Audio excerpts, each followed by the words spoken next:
This is the story that we're trying to tell. HellsGate 2025. Boxes.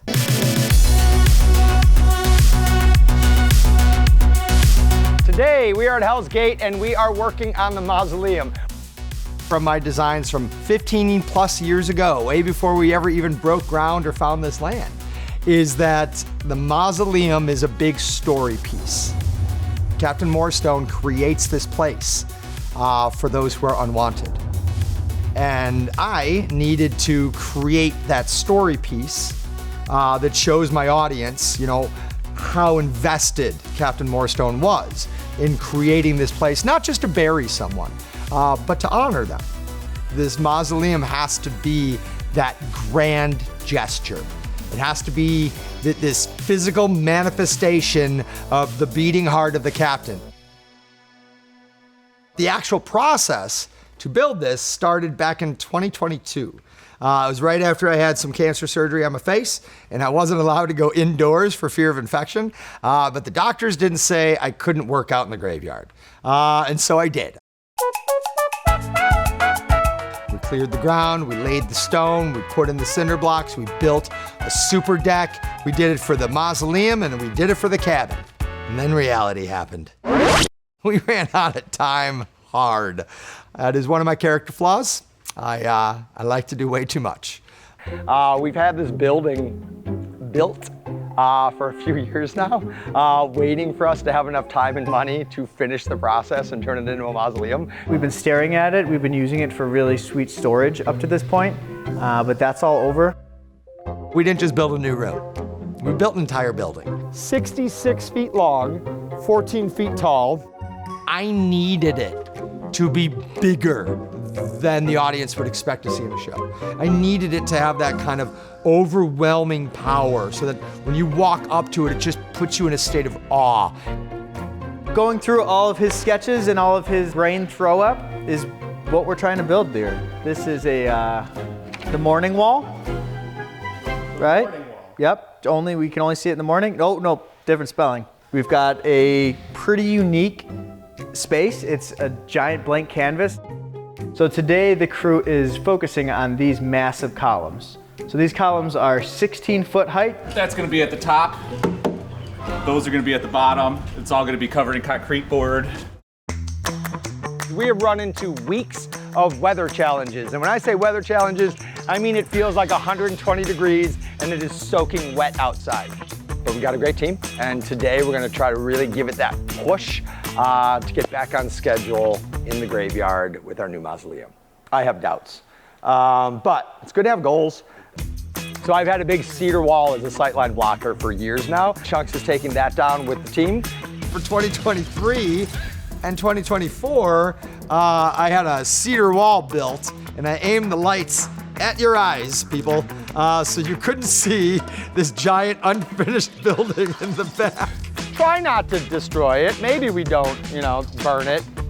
Who wants tetanus? You know the pile of treasure I keep in the very back corner? It's got some white columns back there, some big vases. I've saved all of that for this moment. This is gross. What the f***? Do everything you can to get all of these emptied of water back here before we start carrying them. We are loading everything that we just treasure picked out of these piles of mud, and we are going to get it out to the mausoleum so that way we can see it in place and decide where we're going to put what and what we actually want to keep. I've had Anthony and Catherine building these statues. Each statue is an iconic representation of the unwanted, the people that were brought to be buried, entombed in this mausoleum. Really didn't take long to make. We made them pretty much out of garbage. A lot of the mannequins that we had laying around from years of just screwing them, for using garbage that we had laying around. Turnout's pretty cool. This is going to sit up above the entry door of the mausoleum, and Anthony's gonna take this little PVC, some garbage, wood pedestal, and we're gonna turn this into a statue very similar to these guys that have that kind of patina on it. I have a question. question. Ah, you and your questions! What more do you want from me? One more question. Yes, sir. Is that the mermaid? You. There was this female kind of statue structure that was leaning out that kind of came alive over the audience. So when he was explaining it to me, I was like, oh, like you mean like a mermaid on front of a boat, you know, that's in front of the boat. He said, absolutely not, Kyle. That's not what I'm talking about. So I don't know what he's trying to say. So I drew in a mermaid above the doorway. He's really upset about it. The whole crew is in on the joke. You can all F off with your mermaid. We only have a merman. That's in the lab. There's no mermaid inside the mausoleum. I'm painting goyles. Goyles, no boys? No, these are all girly pops. I usually paint faces. I've never painted anything like this before, so. How does it stack up? How does it compare? I mean, it's the same kind of structure, it's not breathing. So, Oh, okay. at least I hope not. Maybe It's very like shallow. Maybe it's like a Night at the Museum type beat where they move when I'm not here. I don't know, but It'll turn into Teddy Roosevelt? maybe. We're gonna have the gargoyles on either side. We're gonna test their heights and see where they fall. I like being face to face, right? Once you get up here, then your team is going to split to Mike's team, Wet Mike doing concrete. One of the exciting things about this new project, the Mausoleum project, is that we're going in a new direction for materials, for how we're building things. We spent years doing wood with lath over it and then tile grout, because tile grout has a lot more adhesive in it. Water would build up, ice would build up, and if you're building a set that costs a lot of money, you don't want it falling apart within the first 3 years. So, 2 years ago, we did a test sample.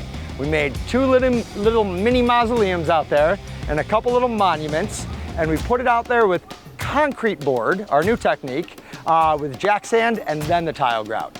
They'll probably not chip as much, they'll probably not crack as much, I don't know. It's an experiment. Those mausoleums did fantastic. They weathered well, they took snow well, they took rain well, they took actor punishment well.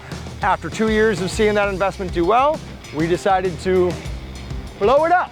Now we have to apply the tile grout concrete treatment to the entire structure. If you're watching, kids, there's 3 different types of tile grout. There's basic tile grout that has almost no adhesive. There's mid-range, has a bunch of adhesive. Then there's like $40-something a bag. Level 3, tons of adhesive. I recommend that when you're doing outside stuff. Tile number 3, it's got the most adhesive in it. Yeah. Right. Yeah. And we didn't get that. That's not what's on the pallet. That's not what's on the pallet. Just to let you know. This is the first time I'm hearing of it. You can get away with number 2, $27 a bag. Yeah, I'll figure it out. I'll put, yep, okay, cool. That's the sound it made? That's the sound of concrete mixing. The concrete mixer went on. That was cool. And then 30 seconds later, it went off. I don't like that he's inside the machine right now. We may run into a real problem here if we can't get concrete on this wall. We got a lot of labor here today. I'm doing the only thing I can do. It's being optimistic.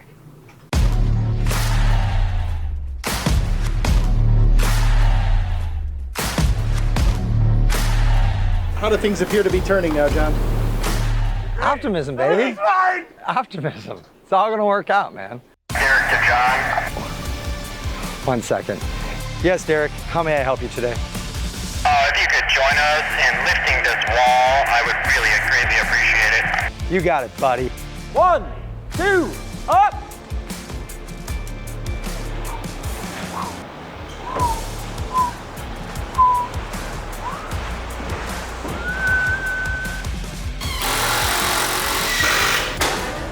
Big walls going up, gargoyles getting placed, Wet Mike doing wet things. Life's good. How do we get all of this done in less than 3.5 weeks? You think I know that? Tell me the answers! Today is loading in everything we've been building for the Mausoleum. It took us, almost 2 months to get to this moment. But in one day, we're flying in all the internal pieces and really setting what this room is gonna look like for the audience. We got to get all the bases inside and set. Let's get the space cleared, and then we're setting all of these up.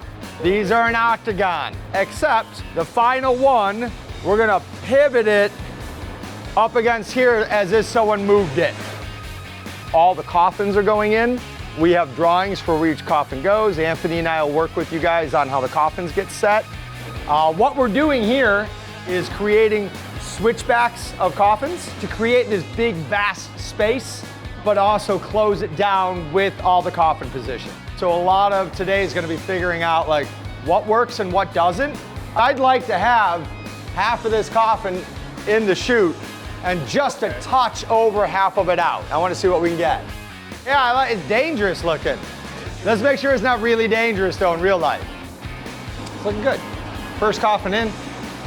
I mean, it's almost noon, but yeah.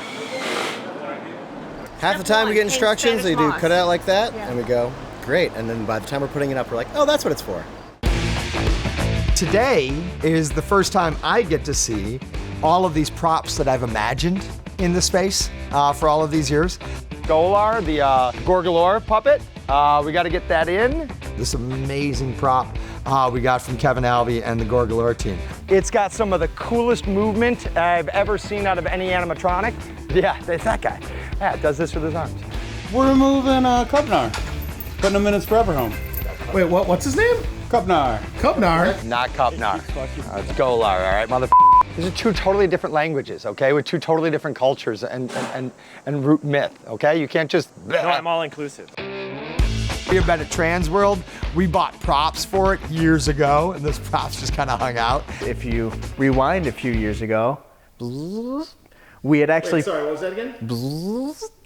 We actually had purchased items for this build, I think 3 years ago at Transworld. Because I did purchase the giant Angel of Death with giant flappy wings, reachy arms. It was so perfect that we left it in the back of a truck for 3 years.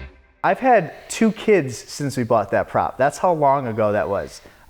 Bring the Reaper, because we got to get it all the way the hell over there and in that front door. Pushy, pushy, pushy! Wings open, wings shut. It's so scary.